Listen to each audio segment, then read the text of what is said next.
अस्सलाम वालेकुम नाज़रीन। कभी कभी ज़िंदगी में कुछ फ़ैसले ऐसे होते हैं जो खुशी के नाम पर मुसल्लत किए जाते हैं मगर दर हकीकत वो इंसान के लिए ज़िंदा कबर बन जाते हैं।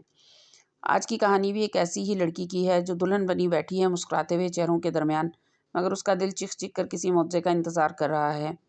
ये कहानी है एनी, फैज़ी और ज़ावियार की, जहाँ एक निकाह मोहब्बत नहीं बल्कि फ़रेब की बुनियाद पर होने जा रहा था और जहाँ सच ने ऐन वक्त पर दरवाज़ा तोड़कर एंट्री दी।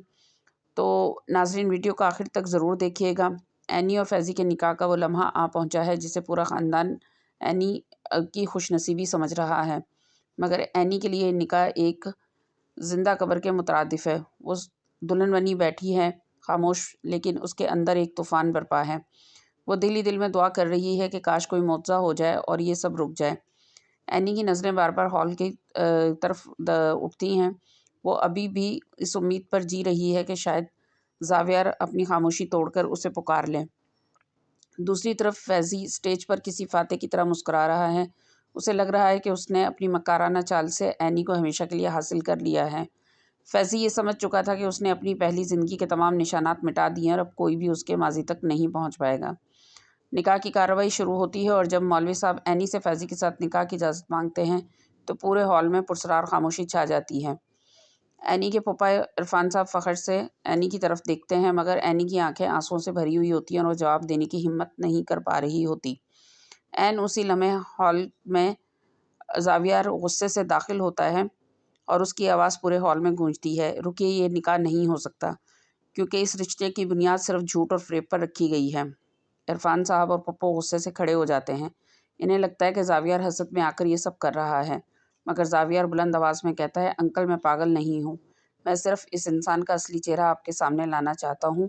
ज़ावियार कहता है कि इसने अपनी पहली शादी आप लोगों से छुपाई है, ये पहले से शादीशुदा है और इसने आप लोगों से झूठ बोला है। ज़ावियार कहता है कि मेरे पास तमाम सबूत मौजूद हैं और मैंने कोई भी बात गलत नहीं की है। अगर आप चाहें तो आप ये सब देख सकते हैं। सब देखकर कांप जाती है। वो स्टेज से उतरती है। उसकी आंखों में अब आंसू नहीं बल्कि आग है। वो फैज़ी के गाल पर थप्पड़ मारती है। तुमने मेरी और मेरे ख़ानदान के जज्बात के साथ खेला। तुम जैसे इंसान को जीने का भी हक नहीं। फिर वो अपने फूफा की तरफ मुड़ती है। फूफा जान, यही था आपका भरोसा? इरफान साहब शर्मिंदगी से सर झुका लेते हैं। फैज़ी और उसका ख़ानदान ज़िल्लत के साथ निकलने पर मजबूर हो जाता है। मेहमानों में सरगोशियाँ शुरू हो जाती हैं कि किस तरह एक अमीरज़ादे का झूठ बेनकाब हुआ है। ज़ावियार एनी के सामने आता है और कहता है कि मैं खामोश इसलिए रहा कि मैं तमाम सबूत के साथ तुम्हारे सामने आना चाहता था और मैंने आज ये साबित कर दिया कि मैं गलत नहीं था। एनी खुशी के आंसुओं के साथ उसका हाथ थाम लेती है और कहती है कि तुमने आज साबित कर दिया कि तुम ही मेरे असल मुहाफ़िज़ हो।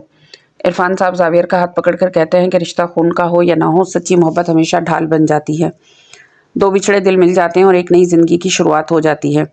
नाज़रीन, ये कहानी हमें ये सबक देती है कि सच चाहे कितना ही तल्ख़ क्यों ना हो, आखिरकार जीत इसी की होती है और झूठ की बुनियाद पर खड़ी इमारत ज़्यादा देर कायम नहीं रह सकती। अब सवाल यह है, क्या फैज़ी इस ज़िल्लत का बदला लेने के लिए वापस आएगा या हमेशा के लिए अपनी इबरतनाक अंजाम में गुम हो जाएगा? और एनी और ज़ावियार की नई शुरुआत क्या वाक़ई सुकून लेकर आएगी? इन सब सवालों के जवाब जानने के लिए हमारे साथ जुड़े रहिए और ड्रामा फासले देखते रहिए। अगर आपको एनी की हिम्मत और ज़ावियार की सच्ची मोहब्बत पसंद आई हो तो वीडियो को लाइक करें, चैनल को सब्सक्राइब करें और कमेंट में ज़रूर बताएं, क्या आपके ख़्याल में ज़ावियार ने अपनी मोहब्बत का हक़ अदा कर दिया?